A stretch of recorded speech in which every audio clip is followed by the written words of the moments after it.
ನಾನು ಮೂಡಾ ಮೆಂಬರ್ ಆಗಿಲ್ಲ. ನಾನು MP ಆಗಿ ನಾನು ಮೂಡಕ್ಕೆ ಮೆಂಬರ್ ಆಗಿರಲ್ಲ. ಓನ್ಲಿ MLA MLCಗಳು ಮಾತ್ರ. ಸಾಕಷ್ಟು ಜನ ಅಲ್ಲಿ ಮೂಡಾದಲ್ಲಿ ಸದಸ್ಯರಿದ್ರು. ಆ ಸಭೆಯಲ್ಲಿ ಇಟ್ಟು ಪಾಸ್ ಆಗಿದೆ ಈ ತರದ ಸಾಕಷ್ಟು ವಿಚಾರಗಳು 50-50 ಕೊಡಬೇಕು ಅಂತೇಳಿ.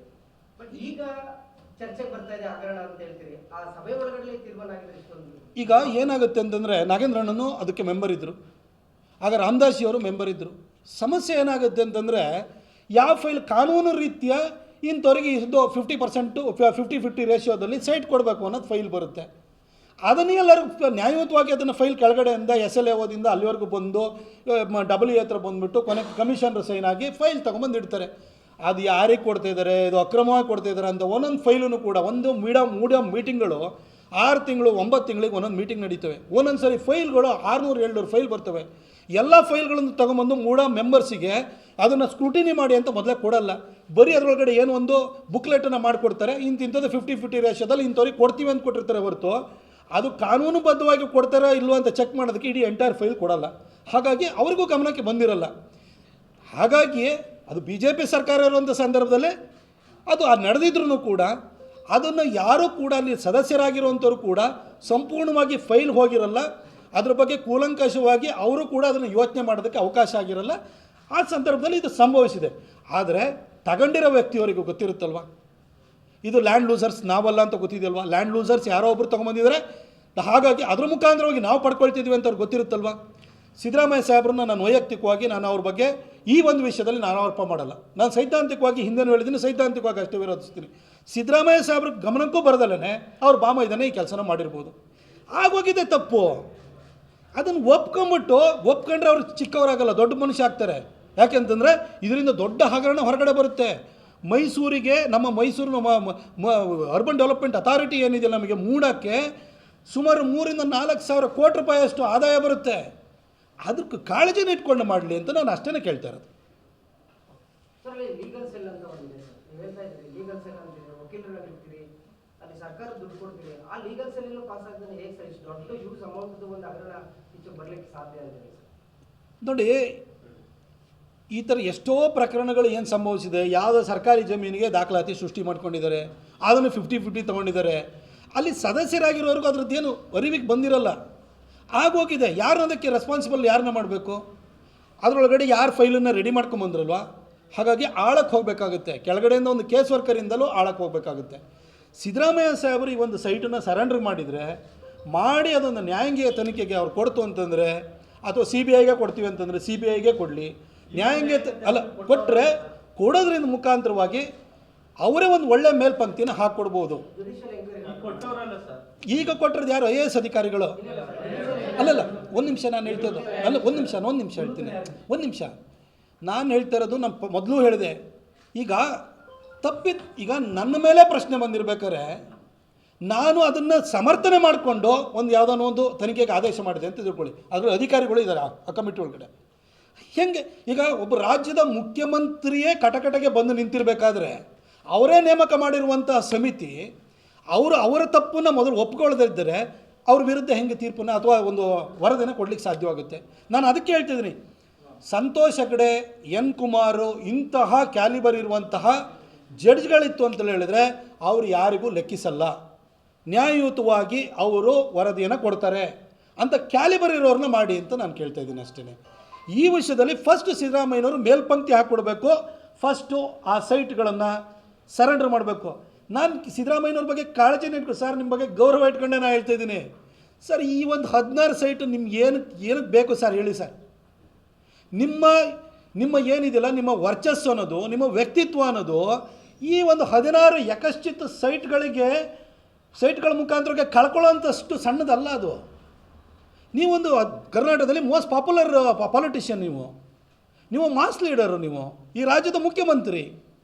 ನೀವಿವತ್ತು ಈ ಒಂದು ಪ್ರಕರಣ ನಿಮ್ಮ ಕುಟುಂಬದ ಮೇಲೇ ಬಂದಿರೋದ್ರಿಂದ, ಈ ಒಂದು ಪ್ರಶ್ನೆಗಳು ನಿಮ್ಮ ಕುಟುಂಬದ ಮೇಲೆ ಎದ್ದಿರೋದ್ರಿಂದ ನೀವು ಅದನ್ನು, ನಾನೇ ನಿಮ್ಮ ಹತ್ರ ರಾಜೀನಾಮೆ ಕೊಡಬೇಕು ಅಂತ ನಾನು ಹೇಳ್ತಿಲ್ಲ. ಫಸ್ಟ್ ಸೈಟನ್ನು ಸರೆಂಡರ್ ಮಾಡಿ, ಅದ್ರ ಮುಖಾಂತರವಾಗಿ ಒಂದು ನ್ಯಾಯಸಮ್ಮತವಾದಂತಹ ತನಿಖೆಗೆ ನೀವು ಆದೇಶವನ್ನು ಮಾಡಿ ಅಂತ ನಾನು ಕೇಳ್ತಾ ಇದ್ದೀನಿ.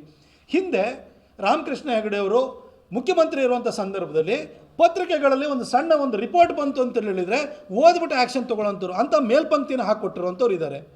ಇವತ್ತು ಪತ್ರಿಕೆಗಳಲ್ಲಿ, ಎಲೆಕ್ಟ್ರಾನಿಕ್ ಮೀಡಿಯಾದಲ್ಲಿ ಕಳೆದ 15 ದಿನಗಳಿಂದ ಇಷ್ಟು ಜೋರಾಗಿ ಅದರ ಬಗ್ಗೆ ಕ್ಯಾಂಪೇನ್ ನಡೀತಾ ಇದ್ರೂ ಕೂಡ, ದಾಖಲೆ ಸಮೇತ ಅದನ್ನು ನಿಮಗೆ ಎಕ್ಸ್ಪೋಸ್ ಮಾಡಿದ್ರೂ ಕೂಡ ನೀವು ಅದಕ್ಕೆ ಜಗತ್ತೇ ಇಲ್ಲ ಅಂತಂದರೆ, ನೀವು ಜನಾಭಿಪ್ರಾಯ ಪತ್ರಿಕೆ ಇರ್ಬೋದು, ಎಲೆಕ್ಟ್ರಾನಿಕ್ ಮಾಧ್ಯಮಗಳಿರ್ಬೋದು, ಅದ್ರ ಮುಖಾಂತರ ವ್ಯಕ್ತವಾಗುವಂಥದ್ದು ಜನಾಭಿಪ್ರಾಯನೇ. ಇವತ್ತು ಮಾಧ್ಯಮಗಳಿಗೆ ಇಷ್ಟೆಲ್ಲ ದಾಖಲೆ ಬರ್ತಾಯಿದೆ ಅಂತಂದರೆ ಇಲ್ಲಿ ಇಷ್ಟು ಅಕ್ರಮ ನಡೆದಿರೋದ್ರಿಂದಲೇ ದಾಖಲೆ ಬರ್ತಾಯಿದೆ.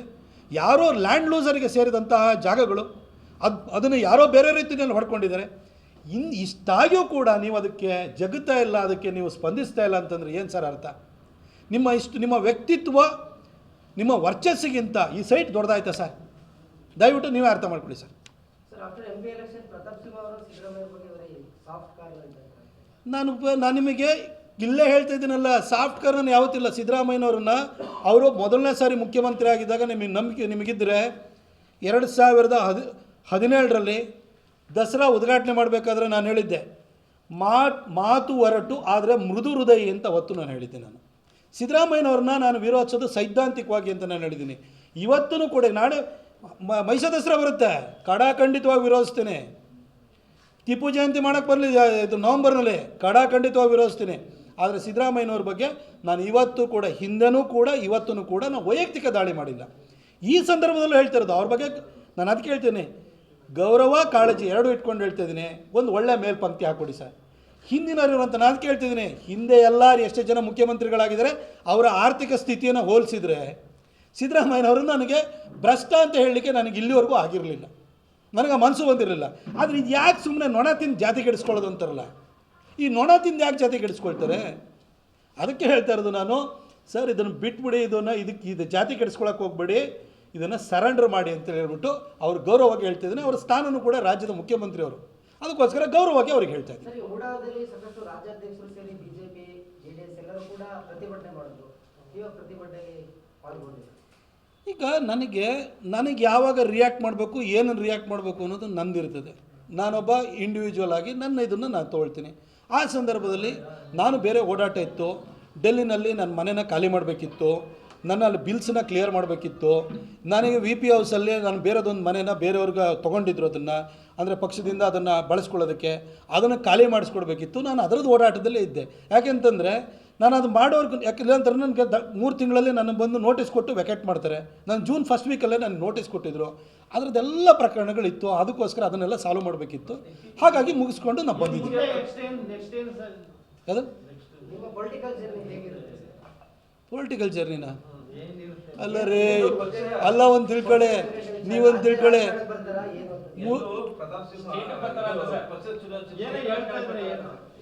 ಇಲ್ಲ, ರಾಜಕಾರಣದಲ್ಲಿ ಎಷ್ಟೋ ಜನಕ್ಕೆ, ಪ್ರಾಯ ಆಗಿರೋರಿಗೆ ರಾಜಕಾರಣದ ಅದ್ರ ಬಗ್ಗೆ ಆಸಕ್ತಿ ಹೋಗಿಲ್ಲ. ಅದ್ರ ಬಗ್ಗೆ ಇನ್ನೂ ಕೂಡ ವ್ಯಾಮೋಹನ ಇಟ್ಕೊಂಡಿದ್ದೀರಿ.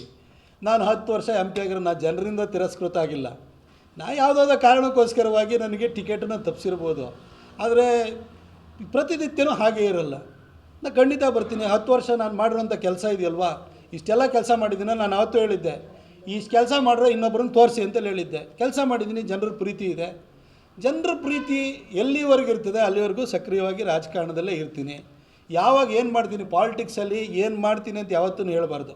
ಏನು ಮಾಡ್ತೀವಿ ಅಂತ ಹೇಳಿದರೆ ಫಸ್ಟ್ ಸ್ಕೀಮ್ ಮಾಡ್ತಾರೆ ಅದಕ್ಕೋಸ್ಕರ ಅದನ್ನು ಯಾವತ್ತೂ ಹೇಳ್ಬೇಡಿ.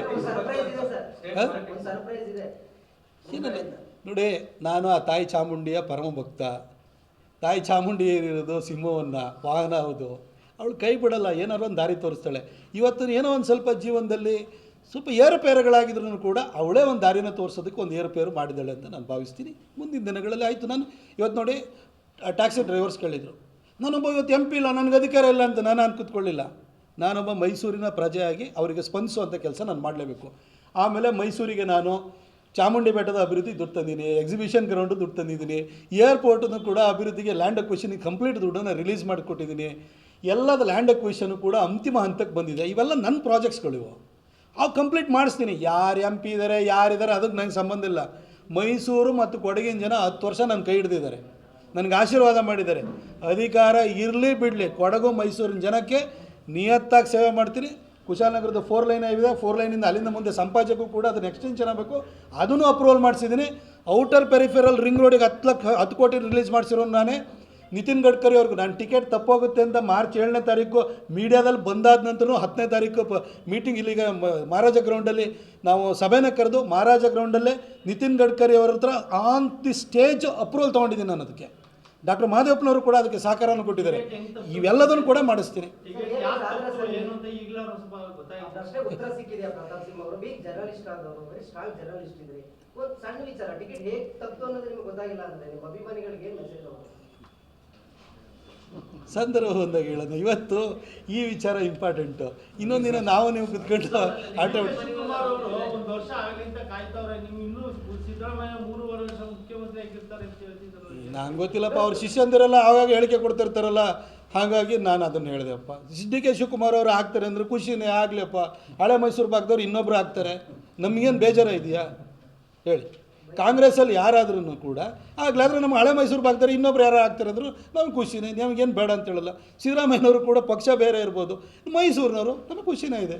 ಏನು ಸರ್ ತುಂಬ ಹೇರ್ ಸ್ಟೈಲ್ ಎಲ್ಲ ಚೇಂಜ್ ಆಗಿದೆ ಅಂದರೆ ಮೋದಿ